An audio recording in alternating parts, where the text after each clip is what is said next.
Hey everybody, welcome back to Record-ology. That everybody can see me and hear me okay if you're watching the replay. For those of you that will be joining the live, we'll give you a few minutes to join. And also, my computer's been acting up a little bit, so let me know in the comments or let me know in the chat if you can see and hear me okay.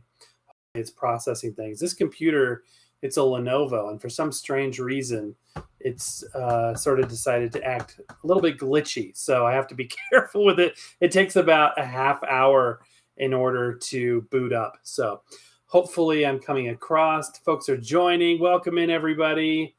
Welcome in. Middle of the week, hump day. Wednesday is here, and I'm glad for that because two things. One, it means we're getting through the week. Number two, it means that I get to spend some time with you on a regular show as well. This is not taking the place of that. I just want to hang out with you, want to spend more time with you guys. I enjoy it. As you come in, do two things for me. If somebody can let me know if I'm coming across okay. Again, the computer I'm using is a little glitchy, so I want to make sure that it's working. And number two, give me a thumbs up. So we get a thumbs up for everybody that's in. That will let YouTube know that this is an active thread and hopefully serve it up to other people. Now, as y'all are doing that, smashing that like button, telling your friends, settling in for some time together. Hopefully we get some friends from the UK in because this is 10 o'clock in Denver. So we are doing it with a UK friendly time zone. I believe that would make it approximately 5 p.m. in EMEA. All right, guys, great. I'm glad that we're coming across loud and clear. Definitely loud. That's a given. Once somebody called me once. You think sort of the loud, shouty type, and I couldn't agree more. Which is really funny because I'm not necessarily like that in real life, but that is the persona that Record-ology has evolved into. Now, if you go back and look at some of our first shows, I'm kind of like, "Hey, welcome back to Record-ology," because it felt a little bit awkward doing it, I guess. But I've kind of developed this thing. Some people have told me too, they're like, yeah, we have like this running joke in our family where we say, hey everybody, welcome back to Record-ology.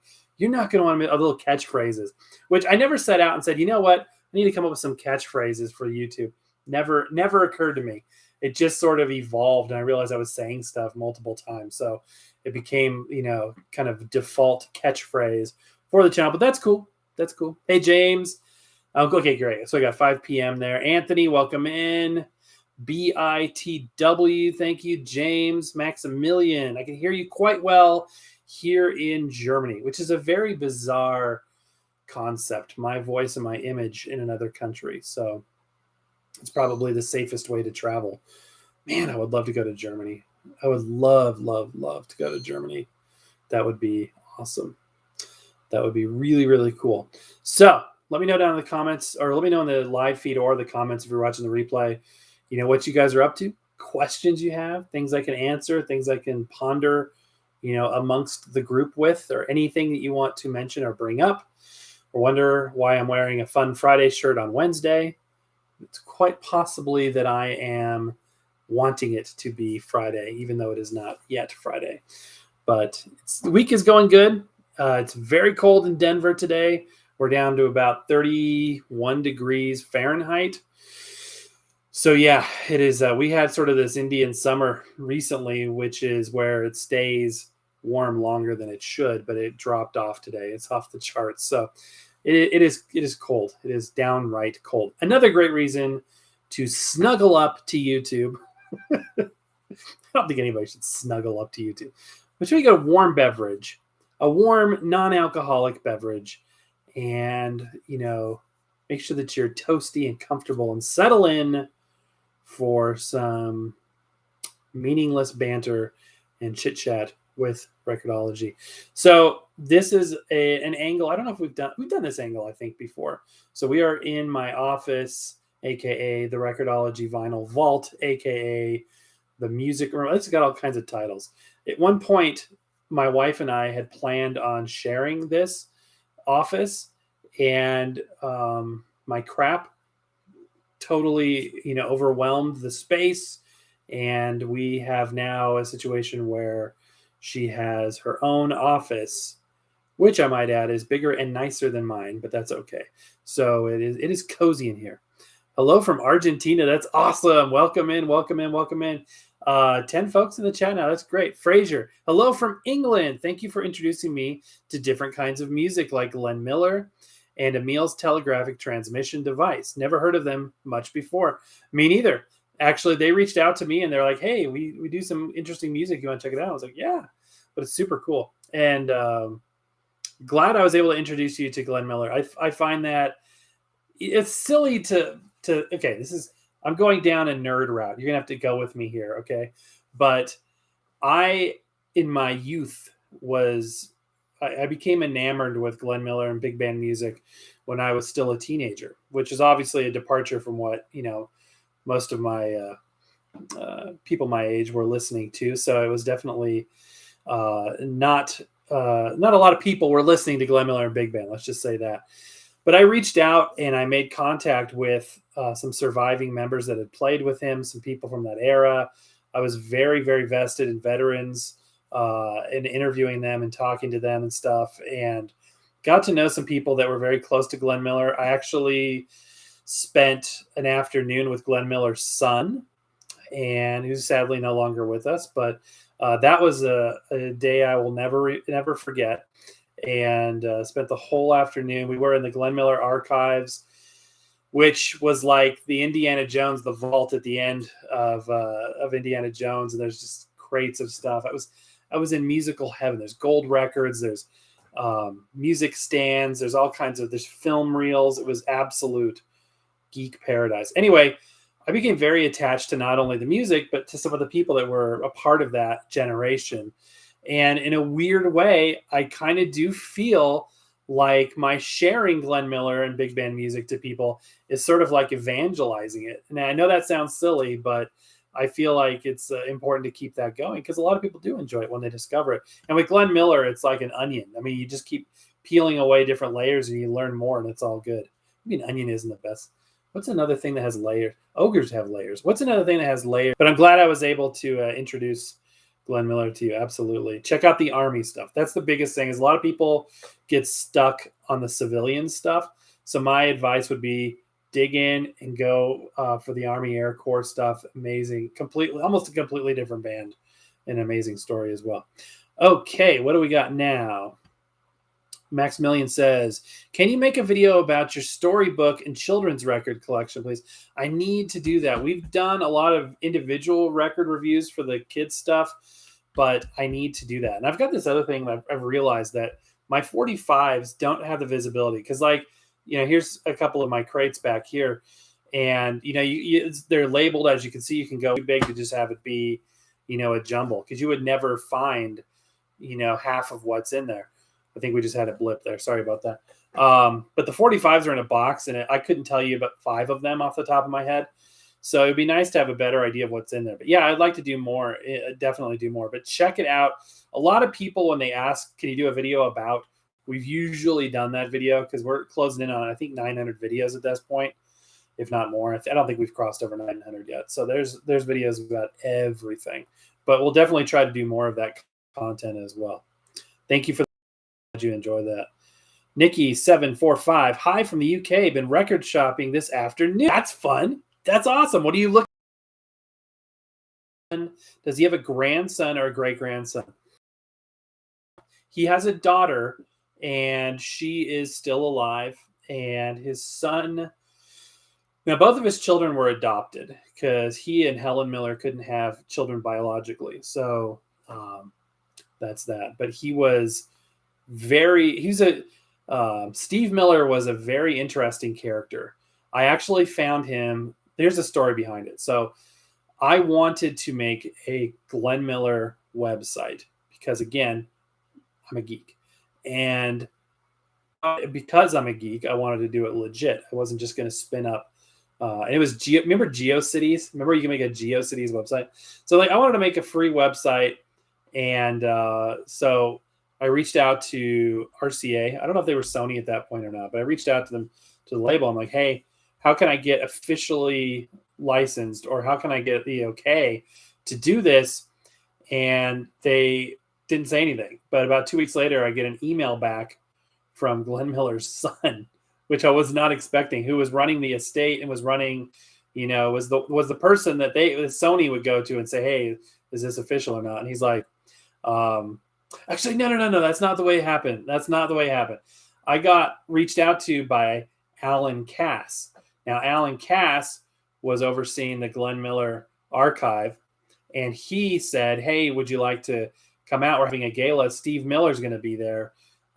We are commemorating, or we're kicking off a Glenn Miller display. And of course, I'm like, yeah, absolutely. This is great. So I went up there, starry-eyed kid, and I was like 18, I think. And I was like, oh, just so blown away to be around these people that were connected and to meet his son. It felt like I was meeting Elvis. I was like, Jesus, hello, I'm not worthy. So I go up and I say, I'm like, my voice is probably cracking. I would like to start a website. Because is that okay with you? And he goes, no, absolutely not. He was a jerk. He was not nice. But actually, he was a really good guy. But he was very protective, rightfully so. He was very protective over his father's material. Now, after he kind of said that, he's just like, oh, no, I don't want to discourage you. I'm very hesitant because there's so many people out there. This is right when the big band swing, revival was happening in like late 90s sometime. And he's like, I don't want to discourage you, but and he didn't really snap like that, but it just felt like as a kid, I was like, oh. But it was all good. He was a great guy, but just was protecting his dad's intellectual property. It was people pirating stuff, and he was wanting to make sure that I was I could probably push the point and have got the okay, but I was like, you know what, I can kind of explore my interests otherwise. So he's like, you know what, you're all right. Come with me, and we're gonna go to the archive. So Alan Cass and I got in. Alan drove separately, but Glenn Miller's son Steve is in my car, which I had some pirated, because it's so funny because we were just talking about the pirated music. I had some copies of things I had made for myself, whatever. And there were CDs that were commercially available, but they were, I guess you could call them bootlegs, but they were really just non licensed commercial releases. And that was kind of bizarre, especially after that previous discussion. Went over to the archive, which was at the old CU. I think it was they called it the Mammoth Event Center. It was the Colorado University arena where they play basketball, and they had a room there. It's all since grown out of that space, and it was spent the afternoon. He and Alan kind of drank coffee and sat at this little card table, and I'm just walking around. It was absolute paradise, but that was cool. He's a great guy, and was a champion for his dad's memory. Let's go through here. Steve says, hey, Steve, by the way, I just got to see the Glenn Miller Orchestra perform a couple weeks ago here in Rhode Island. Oh, my gosh, that's awesome. We try to go every couple of years when they came around. Fabulous as always. That's great. Oh, they're great. I love those guys. I love them. And I love the music that they're producing still. And they're still making recordings, and it's fantastic. So glad to see them in person. It's an amazing experience. We've done a show a couple of times. I don't go to any comic cons, but the closest thing to it for me is this thing called what is it called? The World War II Ball or something like that. And they hold it up at the Boulder Community Airport, Municipal Airport. And it's a whole like army camp with, airplanes flying in. They've got impersonators. They've got this guy, I think he's out of Las Vegas, that is a dead ringer for Bob Hope. And he does like a USO show tour or kind of stage show deal. They got Winston Churchill, spitting image Winston Churchill with a cigar and everything, walking around. They've got Frank Sinatra. The last time I went, the Frank Sinatra guy, who, again, dead ringer. This guy's name is, I think, Derek Evil Sizer. It's such a bizarre name. It sticks out. He's Denver based, but he actually like came in on a parachute and walks up on the stage and performed. Again, he looks exactly like a 1939, 1940 Frank Sinatra. It's wild. It's wild. They get about 4,000 people up there. There's all planes and army camp stuff, and Anyway, so the Glenn Miller Orchestra and a bunch of other big bands perform there. To see them in their element there doing that is just, it doesn't get any better than that. And obviously it hasn't happened the last couple of years because of the situation going on, but I look forward to the return of that. But that's cool. You got to see the band. That's awesome. James says, because of you, I picked up the Glenn Miller Reader's Digest set. Very pleased to pick that up. Yes. Yes. I got mine around here somewhere. That's great. Those are great. I love it. The Reader's Digest sets are the way to go. If you're into any kind of vinyl other than, like popular, like today's popular music and rock and roll, there is a Reader's Digest set for you. Like there's hundreds of them. When I went to that record shop that I had never been to a few weeks ago, and I posted a video saying, is this the Record-ology Vinyl Vault? I wish.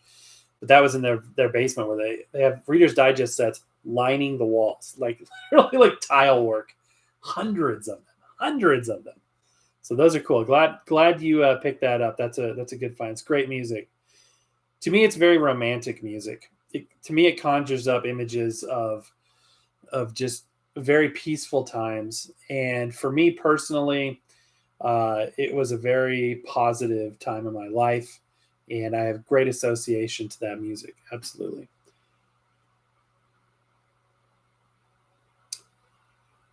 Fraser says, speaking of Glenn Miller and wartime music, have you a soft spot for Vera Lynn? So that's a great question. Vera Lynn, obviously huge in the UK, not as much in the United States. I have two things about that. One, I think she's a great performer, was a great performer, and music, fantastic, right in that era of the Andrews Sisters and all that stuff. I think that's, absolutely fantastic.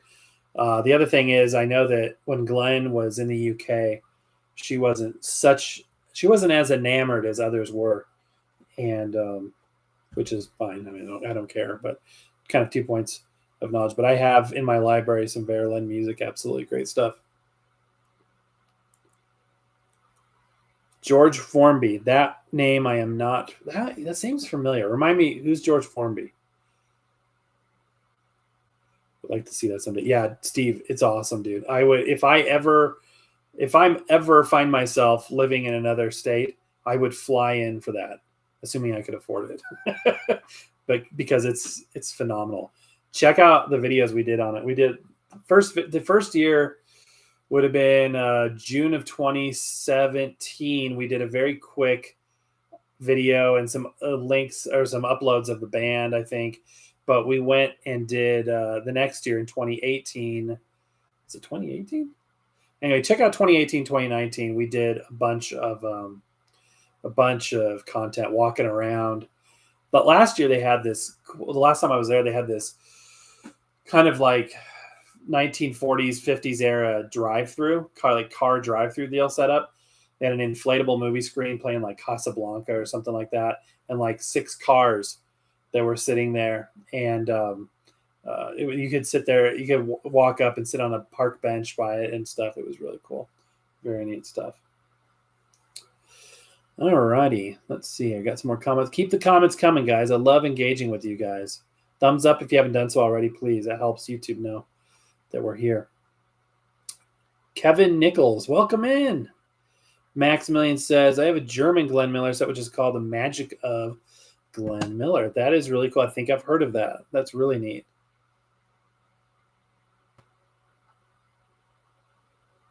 George Formby's famous song, When I'm Cleaning Windows. I think I have heard that.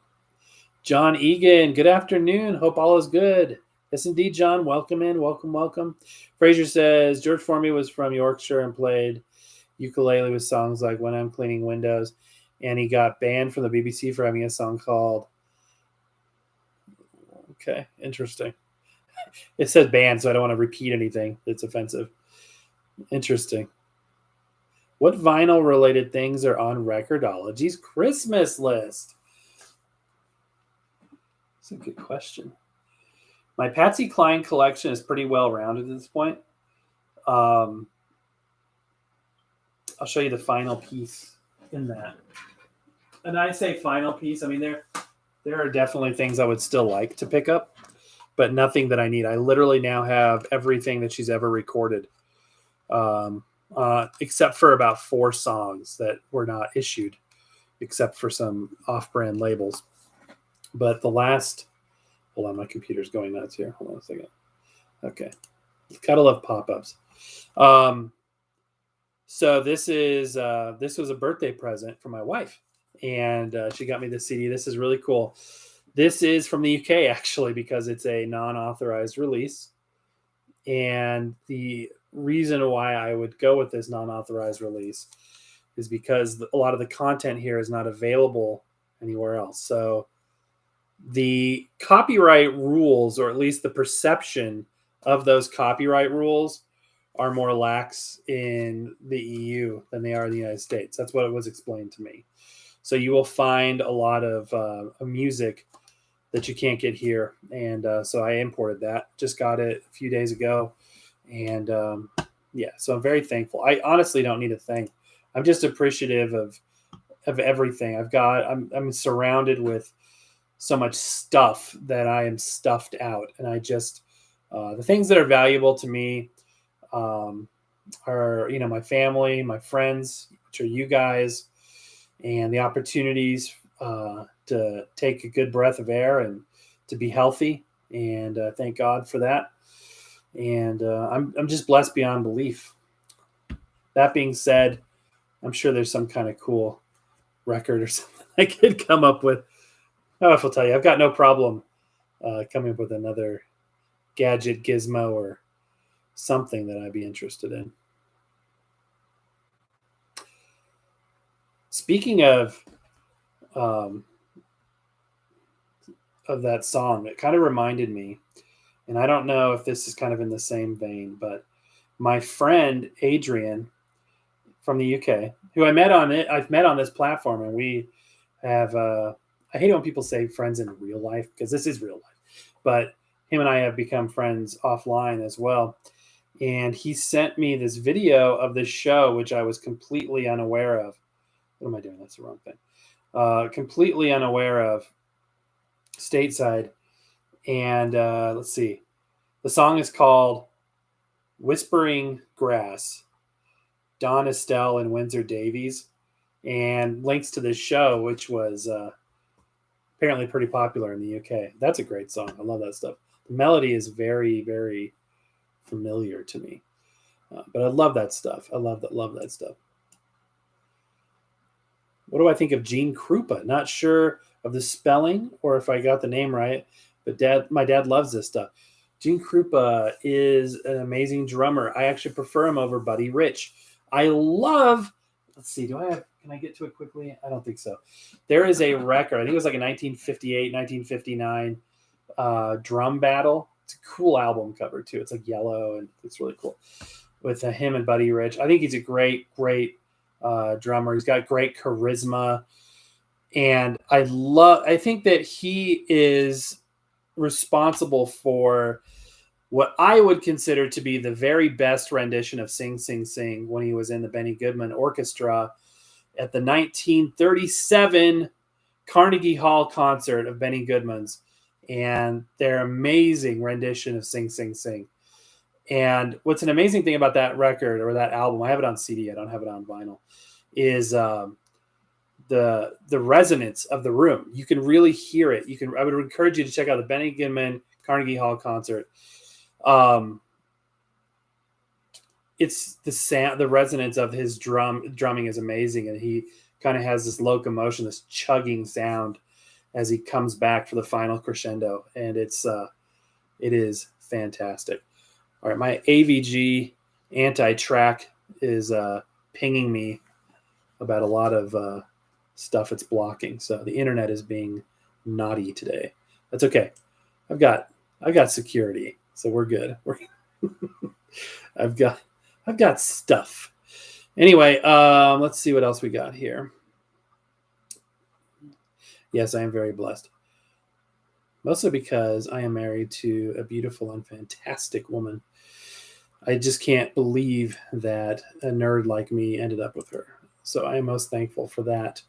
And all this other stuff is just garbage in comparison. Steve says, my friend, I got to run back to work. Glad I was able to see you for a few minutes. You too, man. Thank you so much. Happy Thanksgiving to you and your wife. Thank you very, very much. I appreciate that.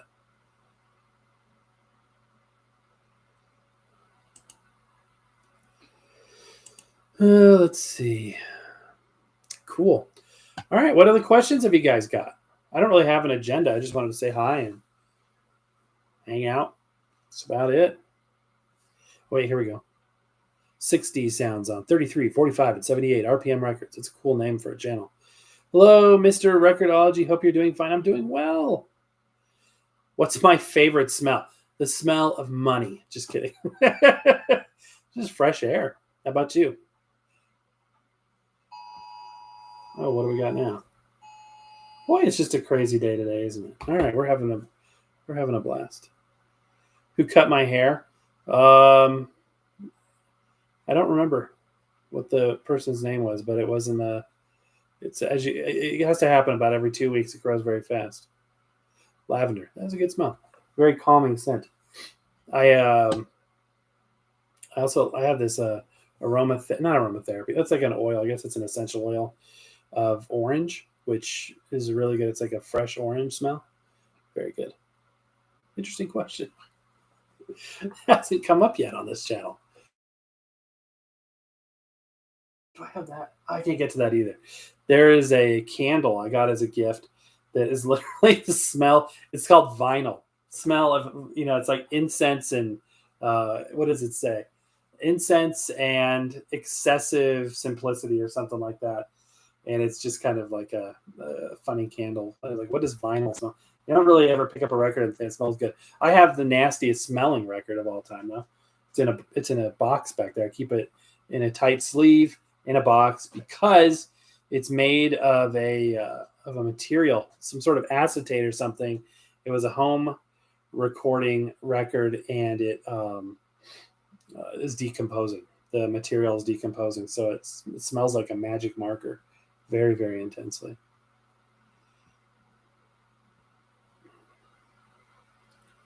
Fresh cut grass. That is a good smell. Very, very good.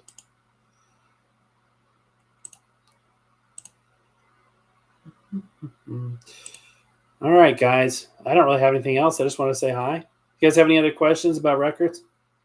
I mean, I'm enjoying the smell fest, but I'm not really an expert in that. Did you manage to MP3 the new smell of a new book? Yes, that's a good smell. Very good smell. Love that. Fresh book printed, beautiful smell. I love it. Did I manage to record the 10.5 inch reel? I have not. And a lot of people have been asking me on this stuff just to make recordings and post them. And it's just a time issue that I don't have. I would love to do that. I would love to hear more about that reel. I would love to find a deck that can handle that size of a reel, but I don't know. I don't really see that happening anytime soon. I would like to upgrade the tape deck. This is a keeper. This is the Magnavox, but I would like to get an upright deck. I do have the Sears made by Sanyo 1968 deck that's kind of been mothballed for the time being. It works. It had some shipping damage, so it's not in perfect condition when it was shipped to me from my friend Fardamark. But I would like to get an upright deck and one that's a little bit higher end. So, but yeah, I would love to play the 10-inch reel too. It'd be cool to get a deck that has the adapter where you can play the large reel. But I can make the turntable method work. That was genius. Whoever told me that was one of the people on the channel. They told me that. I was like, yes, this is actually a genius idea. Absolutely. So what are you guys looking for record-wise? What's your next spin? Oh, that was you. Okay, cool. Thank you so much for that. That was genius. Genius. $1.99 for this thing. I'm like, I don't know how I'm going to play this, but it's worth it. I need to figure out a way to play that. Absolutely. And I was glad it was at a speed I could play too. I was afraid it was going to be like a 15-inch tape speed, but it was just 3 3/4. And the track layout worked with my deck as well. So that was just a happy accident. So what are you guys looking for? What's on your agenda? What's next for you? What's the What's around the corner? Or what questions do you guys have? What would you like to see more of, less of? Let me know in the chat. And give me a thumbs up if you would, please. We got 17 people in here and only 12 thumbs up. You can do better than that, guys. You can do better than that. Seriously, though, it does help. YouTube's mysterious algorithm. Do I find differences in quality between original records versus new press vinyls? Excellent question, Janelle. Yes, absolutely. And I find that typically new vinyl sounds colder, sounds harsher, and oftentimes I believe that is because they master a lot of new vinyl from digital sources that, depending on what the quality of that digital source is, can sound harsher and colder. Whereas an original pressing, a true analog end-to-end pressing is likely to be warmer sounding. Case in point would be early Decca records. So if you listen to an early Decca 1960-ish issue versus a reissue, it's a world of difference. It's a world of difference. It's warmer. Now, that's not to say you can't get great sound. I've had my moments where I've actually put videos up saying about how terrible new vinyl is, because you'll get one that, is low quality standard. I remember Lady Gaga vinyl I got, the edges weren't trimmed. It was warped right out of the package. I've had some where, the labels aren't even close to being centered, and it just seems like the quality control is low. But then I've had others that sound absolutely fantastic. The Star Wars trilogy album I picked up at Barnes and Noble a few weeks ago is it's an interesting one. In fact, I got it right there. Everything's like just out of reach. It was they basically played like highlights from the 3 main Star Wars films, and it sounds fantastic. That's a brand new pressing as well. But yeah, originals are the way to go. And interesting, we did a show recently too about mono versus stereo. Something I was unaware of, that early on, we're talking like in stereo vinyl record infancy. So like 1955 to like early 60s, stereo was sort of viewed as a offshoot, as a kind of a novelty thing for people that had stereo equipment. But the primary consumers of published music that was issued commercially were radio broadcasters and home users that had older equipment. So that equipment was often mono, and radio was mostly mono. So the mono mixes were oftentimes completely different than the stereo mixes, which is amazing to me. You would think that they would just be, I would have guessed that stereo would have just been, or the mono would have been a stereo compressed into one channel, but that's not the case. Record labels would assign their best engineers to the mono mix.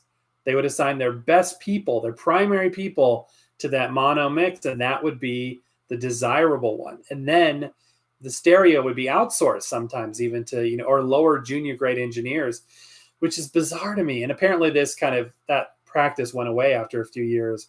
So, finding some of those early Patsy Clines on mono was cool because there were radio issues. And it was interesting to see if you can pick up any differences. And also I've learned that when you find a record, just because it had you may pick up a record of a certain, I should really have a record to keep holding as a visual, but let's say you have a record in your hands and you're like, I found the XYZ record. Well, there may be 60 variants of that record. You'd be like, what? 60 versions, and not just reissues, but variants. And it's possible that one of those variants on one song uses an alternate take or uses a different version that wasn't found elsewhere. So there is more to it than just finding a title or even an issue. If it's a reissue or not, or the first issue or whatever, you might have one that has a different. They were making decisions about changing. Oh, let's actually use this one on this version, and we'll have this one come out of the roll off a little earlier or whatever. So there's a lot of variance that can occur even with a single issue, which is amazing to me. And I'm still trying to wrap my brain around that, because just when you think you've got it all, you really probably are a long way from that. Good luck with the people got Walmart cheap records. So I actually like Walmart records. I actually do. In fact, I keep looking around. Where is that record? It's a Christmas record, so it's further down there. I love the issues, the reissues, the colored exclusives, and I've actually felt that the Walmart exclusives are better quality than some of the ones I've found, the new records I've found other places. And I don't know if it's specific to the retailer or not, but the Walmart exclusives are cool, I think. Personally, that's my opinion. Better off than half-speed masters, digital apologists. Hi, I've managed to watch you live for a change. I'm in the UK. Great. I was trying to do this early so we could get some of my friends from the UK on. I appreciate you guys so much. And oftentimes we're going live and it's in the evening. Janelle says, yeah, sometimes I get torn between waiting to find the originals at thrift shops or just buying the reprint. So thanks for the info. Yeah, absolutely. And for instance, one of the first Patsy Cline records I grabbed was the 1967 Greatest Hits album that was reissued in 2016. And, it's off of a digital master. It's actually based off of the 2002 SACD, and it was mastered by one of the best engineers in the business. It is a fantastic issue. And ironically, the audiophile reissues, they did two. One, there was a 200 gram, 33 RPM set, and then there was a 2-disc, 45 RPM, 12-inch issue that was done where they took the audio straight from the master tape directly into the lathe, bypassing the board. There's no EQ, and they made this big deal about how special that was, that it was direct feed from the tape. But the tape that they used was an album reel. So the original masters would be on 1/2-inch 3-track tape, and this was a 1/4-inch album reel, stereo reel, that was obviously a dub, because an album reel has to be a dub of the masters. The only reason why, so it was a lower quality dub. It's still pretty cool to hear the reel. That's the only existing Patsy Cline master in existence today, because of the 2008 Universal fire that destroyed all the music. Almost everything in terms of source material is gone. Thank God there was digital backups even before that. Otherwise, you wouldn't have it, period. They'd be relying on commercial releases, which is the nightmare of all music enthusiasts. So that reel, the album reel for the Greatest Hits album, was in Nashville for some sort of project. And because it wasn't in Burbank, it avoided the fire and survived. It's the only surviving Patsy Cline master, and many masters were just destroyed at that time. So all that to say this, I don't have the Decca version, the 1967 Decca, so I haven't heard that version, which is use the same album reel that the master was done. But the version that I had, the 2016, was done off of the SACD master, which apparently is superior to the album master. I did pick up an MCA reissue, which should be using that same source as the Decca release. But by the 80s, our MCA was issuing paper-thin records. They sound good. They sound really good, but it wasn't that thick, sturdy 60s Decca pressing. So I would say pick up what you can. If you can afford to, pick up the reissue and then eventually pick up the other, because you're looking for specialty music like I am. It's sometimes years between when I find a Glenn Miller in the wild in terms of at a thrift store. Years. You have to dig in and, buy it off of eBay or, whatever. And, you can't wait for them to show up at the thrift stores. Thrift stores record shopping for me and early on in the channel was important because I wasn't as picky. I have to be picky now because I don't have the space to just get anything.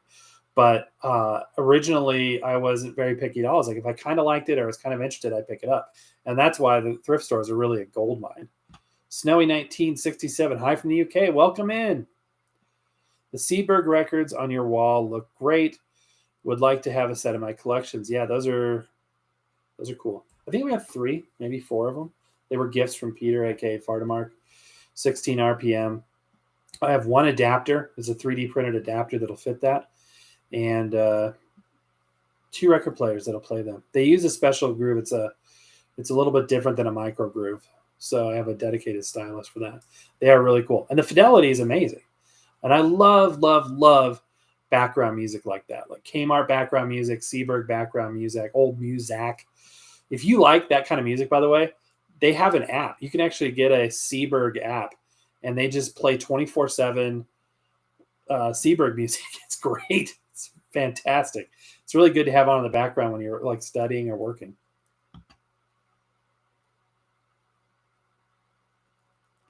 Kevin Nichols says, this was a nice surprise. Thanks for saying hello. Happy Thanksgiving. Thank you so much. I appreciate that. I'm enjoying your wife's channel. Thank you guys for that. I appreciate that. Yeah, she's working really hard on that, and I'm really, really proud of her.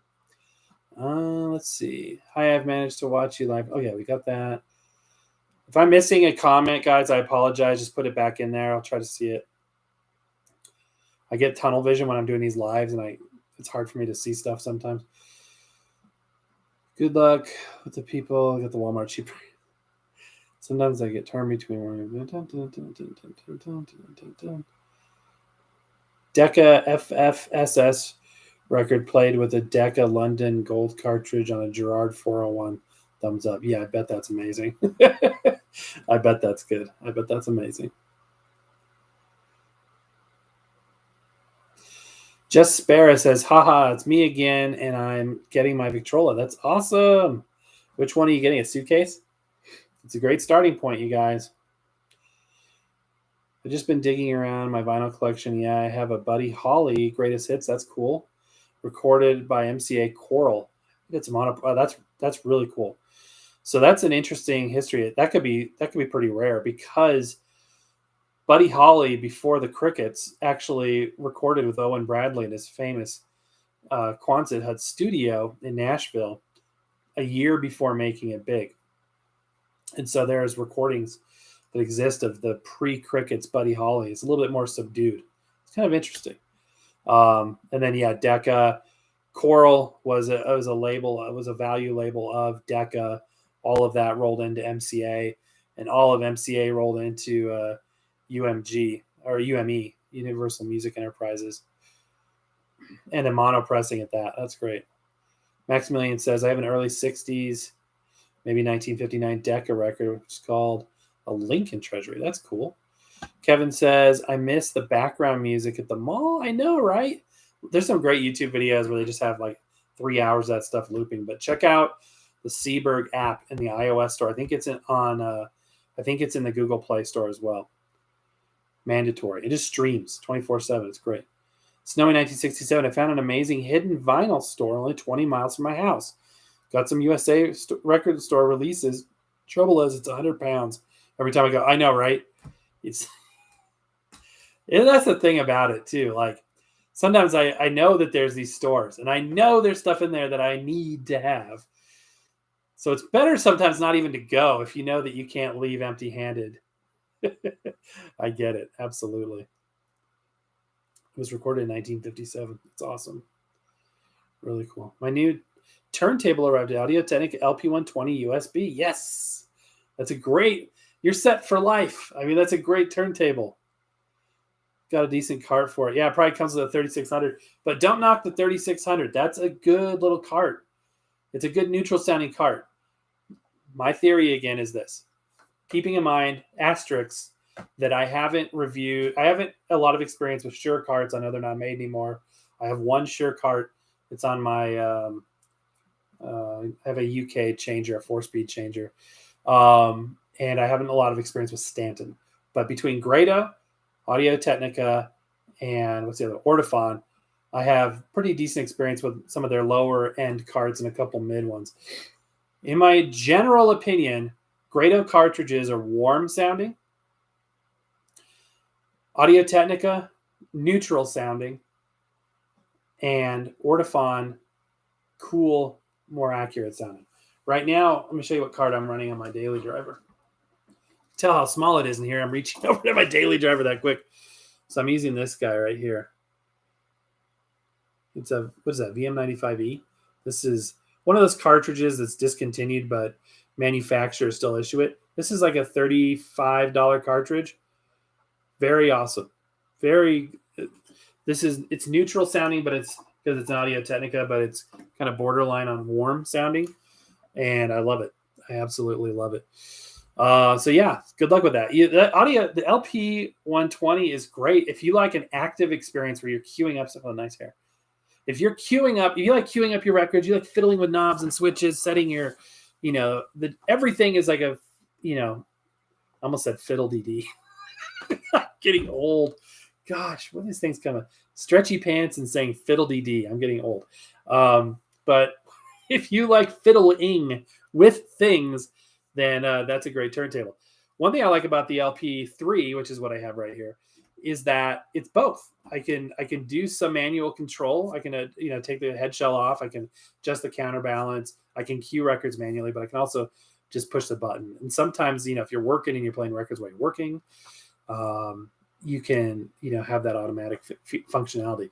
But having the control of an LP 120 is a blast, and it's really cool because you get to get yourself a cartridge, a head shell or a cartridge or a stylus that'll handle 78s, and it's got the 78 RPM speed on there, so that's great.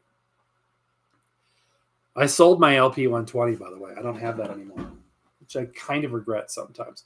Although I'm really bummed because this is sad. You guys want to see something sad? That's why you come to my channel, right? Sad little man that says fiddle DD. Where in the world is it? Where do I have that? Okay, what's even sadder is I'm not going to show you because I can't find it. Oh yeah, here it is. Notice anything wrong with that? It's a great cartridge. Same form factor as a 2M red or a 2M blue, which, by the way, the 2M red and the 2M blue are the same cartridge. Pro tip, same cartridge, different stylus. The difference is the stylus on the blue is nude, which means the entire shank and tip is diamond, and the red is bonded, which is more common, cheaper. The shank is metal, probably steel, and then the tiny, tiny chip of diamond at the bottom. Well, this has no cantilever, so therefore it has no shank and no stylus because I ripped it off. I fat fingered the entire cantilever off, popped it off. Really sad. That hurt. I mean, that was. I need to get a new one. The cartridge, the needle alone. I'm trying to pop off show you how the needle comes off on these. It's kind of interesting. It's this whole piece right here. So that is the cartridge itself. It's this little section there, and this housing is considered the stylus. So replacing this is a little pricey for me right now. So there's something I'd like for Christmas. Although I don't have a turntable right now with a 1/2-inch mount that does 78, which sounds amazing. You may be like, really? Because right now my 78 players I have a Crosley Collegiate 3-speed unit with an AT 3600L that could be upgraded. The stylus could be upgraded to 78. My primary 78 player is my classroom player. I've got a that is Audiotronics, kind of early mid 80s classroom player, 4-speed, and that'll do the Seabergs. If I put the right needle on it, it'll also do 78s very well with the 78 cartridge stylus and cartridge. So, and then the Crosley C100, albeit very similar to the LP 120 series, and actually made by the same company, Handpin. They don't like me saying that. I've tried to back off saying that stuff. They don't like me talking about their suppliers. But yeah, the Audio-Technicas and Crosleys are made by the same company. They does the Crosley version, the C100 and C200s don't have 78 RPM, which is a bummer. Okay, let's see here. Yeah, the Audio-Technica card's fine. I honestly, that 3600, there's people that are kind of in a 3600 club. They just like it and they leave it. It's rounded. It's a conical tip. So on older, scratchier records, it's actually the way to go. Conical is the way to go because it doesn't get as far down in the groove. Where if you go with an elliptical or Shibata stylus, it's a little sharper, kind of gets deeper down in the groove. If you have a dirtier record, it'll sound a little bit more, you'll hear more static and stuff. More crackle.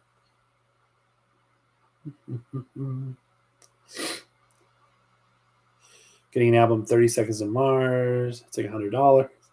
Wow, you're jumping in. That's crazy. That's awesome. Got myself a cheapo version of the Audio-Technica LP model. I think it's worth it to change the stylus. Oh yeah. It's the white mag. No, I would leave it. That's fine. That's a good place to start. I mean, you can, but you do not. It's not like this amazing immediate thing. It's a diamond tip. It's I think it's a dual magnet. It's a good place to start. Besides, unless you get up in the $150 range, you're not going to be like, oh my gosh, this is an incredible difference. The only cartridge I've felt that way where I was like, whoa, this is a huge difference.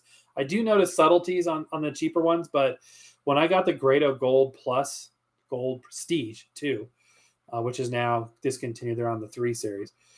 That was like, whoa, that was very, very warm and rich. But even a Grado Black, their cheaper one, is warm and rich.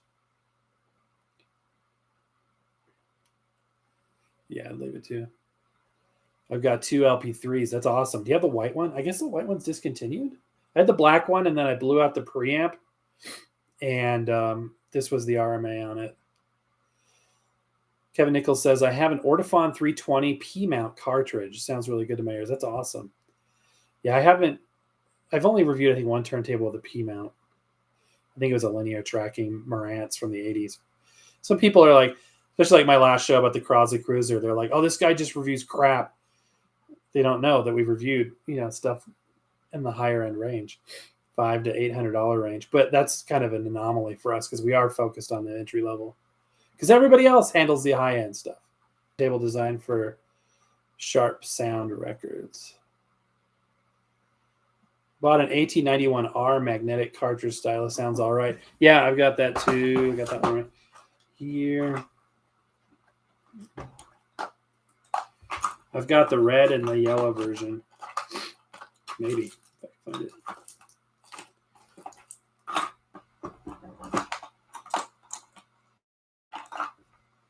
Here's the Grado Gold Prestige 2.